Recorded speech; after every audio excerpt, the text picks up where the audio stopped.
Hey guys, it's Chad from Six Blog. I'm Stick.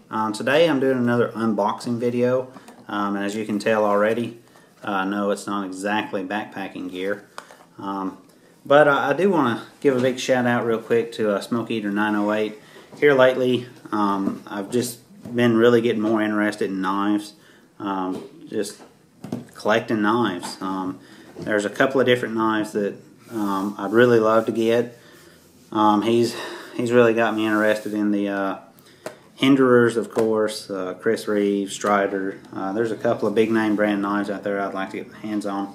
But I'm still pretty new to this, still learning a lot about the different metals and, you know, just everything in general. So I've been starting my collection. I want to say that I started with the Benchmade Griptilian. That was my first knife. And this is a great knife. I've been carrying it actually the last few days. Except for today, funny thing. But I've been carrying this. It's a great knife. I love the axis lock on it. It's smooth, opening up. It's a really great knife. After I bought that, I went for the Tenacious. I thought it was kind of a bigger knife. I like the way it fit in my hand. The steel is 8CR13 MOV. Depends on who you ask. It, you know. For what I use them for so far, it's been a good enough steel. It's easy to keep sharp. I've got the Sharp Maker is what I use. But this was my second knife, and I've been really happy with it. It's been a great EDC. And this was actually my EDC for today. And then more recently, I got the Spyderco Delica. And if I was going to carry any of them that I have at the moment backpacking with me, it would be this Delica here. Now, I want to say a few things about this Delica. I originally wanted to get the Delica with a black handle because the same way these are, I really like the black handle with a satin finish. And maybe that's just me being a noob to knives and all that stuff, but you know, those just look good. I like orange handles and stuff for backpacking and stuff like that. So whenever I got this, the reason I got the orange handle was actually because it was cheaper than the other ones that I was looking at. And I've got to admit, I've really grown kind of fond of this knife, and for a long time, for a number of reasons. It's just an awesome little knife all around, but I've found that I really like the color of the knife, and I've carried this I've probably EDC'd this knife more than I have either one of these. So it's a great knife, but the handle, you know, I was kind of leery at first ordering the different color handle, but it's taught me over time to try something a little bit different than what I typically would get. And that brings me to this knife. Originally I wanted the black and satin knife. However, most of you may know that here recently the Paramilitary 2s were kind of hard to come by. So actually last Wednesday I placed an order for about the only Paramilitary 2 that I could find on the internet, and that was at A.G. Russell.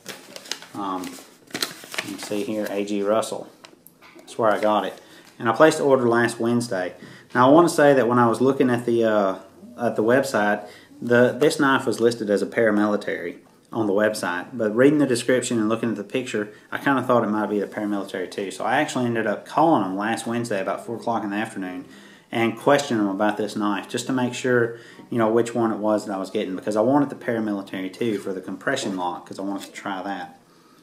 And it went to the point where he even went to the back, grabbed the actual knife off the shelf, and he read the description to me, which is Paramilitary 2. Now, this says black. I don't know why it says black, because that's not the knife that I ordered. As you can see, the knife that I ordered was the DigiCamo, and it has the black DLC coated blade.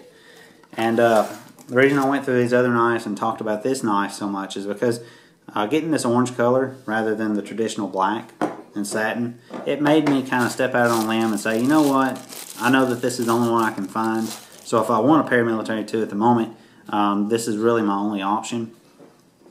But it actually kind of made me feel good about getting this knife. The more I looked at this, the more I liked the DigiCamo handles and the black DLC coated blade. So, like I said, I placed the order last Wednesday, and to give you a reference in time, that was the Wednesday before Thanksgiving, and then today is Wednesday of the following week, and it just actually came in the mail today. Now, one reason that I really wanted to get a Paramilitary 2 was because, well, it seemed like everybody really loved their Paramilitary 2s. And then I even watched a video by the late Boy Scout here recently, and he just really, for a pocket knife, he pretty much abused it, and it held up really well. And then, like I said, Smoke Eater 908 and a couple other well-known people seems to really give these knives a huge thumbs up. So it seemed like it was a great knife. But two features that I really wanted to in my next knife was I wanted this S30V steel. I don't know if you can see that in the picture, but if you'll look right there on the blade, you can actually see that it says it is CPM S30V is the steel. And this is just supposed to be a really good steel according to everybody that seems to have been using it. It may be a little bit harder to sharpen than, say, my VG10 or my 8CR13 MOV, but it'll hold the edge just a little bit longer than those will. And it's just supposed to be a superior quality steel over some of these other steels. And another reason that I wanted to get it was because of this compression lock here. On these locks here, I have the Axis lock, which so far is my favorite lock of all. And then, of course, I have a Walker liner lock, and then just a back lock. I'm not sure, Boiled Dent or something like that is the name of that lock. But this is the compression lock. So I wanted to try out a new steel, and I wanted to try out a new lock. And this knife altogether just seems to really get great reviews. So, like I said, I bit the bullet, ordered the DigiCamo camo handle with the black DLC coated blade.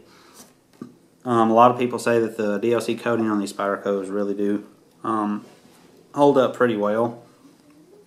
But anyway, it's a pretty nice knife. It's got G10 handles, and it actually is more grippy than the G10 handles on my Tenacious. So I wonder if that's going to, I don't think it will, but I wonder if that's going to be much of a problem getting in and out of my pocket.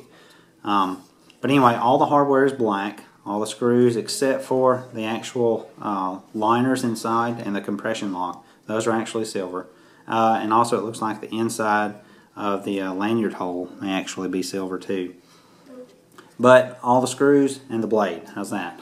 They're all black. But anyway, it's got a flow-through construction. Let's see here. And actually the liners, the steel liners inside it, I don't know how well you can see that, but the steel liners inside the knife are actually skeletonized to save weight. And it looks like, even another way to save weight is it looks like the actual inside of the scales are actually milled out so that the liners fit inside it. So if you'll look at the back of this, all you see is scales. As opposed to, if you look at the back of my Tenacious, you see the liner and the scales. So it looks like they've probably milled out the, and I guess you can tell it right there with the compression lock. You can see where it's been milled out.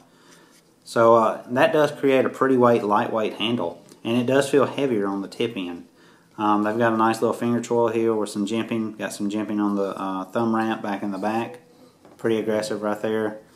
That's pretty much the only jimping I see on the knife. It's got the 4-way pocket clip, tip up, tip down, left to right carry, and it looks like it came with tip down. So I'm going to have to actually swap that over because I've been carrying all mine tip up. So, but anyway, it's pretty neat. One other thing I learned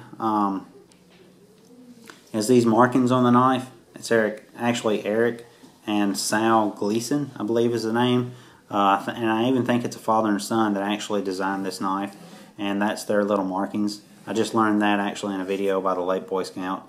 And then one of the other cool things, I don't know if you can see that, but it's made in Golden, Colorado earth. That's right, because this is not alien material. It's not from outer space, guys. This was made in USA on Earth. But anyway, guys, this is my new knife, and I'm really excited about having it. Looks to be pretty good. It does seem kind of tight right out of the box, opening and closing.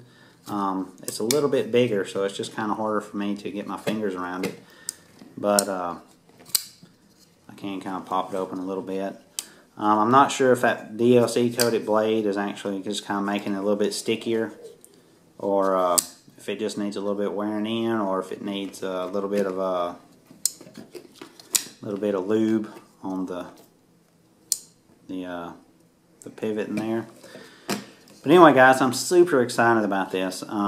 This is probably the highest end knife I got, and you can see it does have pretty good center in there. This is probably one of the highest end knives that I've got at the moment, though. So I'm really looking forward to using this. Really excited about this. But anyway, guys, I just wanted to show that off real quick. If you have any comments, questions, or anything like that, feel free to post them below. And guys, I appreciate you watching, and I appreciate any kind of comments that you have. And if you have anything, you know, that you could school me about this knife or anything, feel free to leave those comments. I welcome those. But anyway, guys, appreciate you watching. We'll see you later.